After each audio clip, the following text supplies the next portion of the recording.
থিয় হৈ কোৱা ধুনীয়াকৈ কোৱা থিয় হৈ পেলাই কোৱা থিয় হৈ দিয়া মাথাটো ভালকৈ চুচা নাই হা কোৱা এইপিনে চাই কোৱা ধুনীয়াকৈ ভালকে মানে কোৱা একদম বাইদেউৰ ফালে চাই এনেকৈ নমস্কাৰ দি পেলাই নামটো কৈ অঞ্জলি অঞ্জলি বড়ো এতিয়া তোমালোকৰ পৰা এতিয়া চোৱাচোন মই কৰি আছোঁ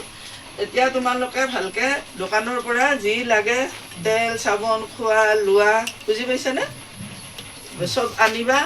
তাৰপিছতে ভালকে চাফ চিকুণকৈ থাকিবা চোলা কাপোৰ ধুবা আকৌ মই একদিন দুইটাৰ কাৰণে কাপোৰ দিম মই তাৰমানে আজি নাজানো যে কিমান ডাঙৰ কি চাইজটো মই হেৰিৰ হাতত পঠাই দিম আমাৰ যদি মই তোমাৰ হাতত মই ইহঁতৰ কাপোৰ পঠাই দিম দে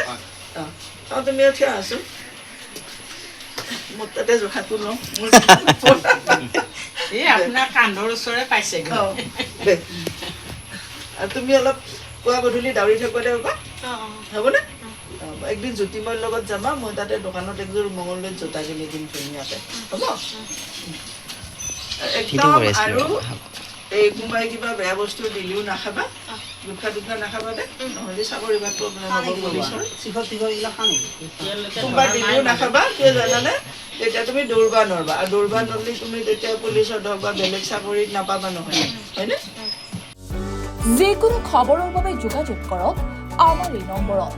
9181 307 2221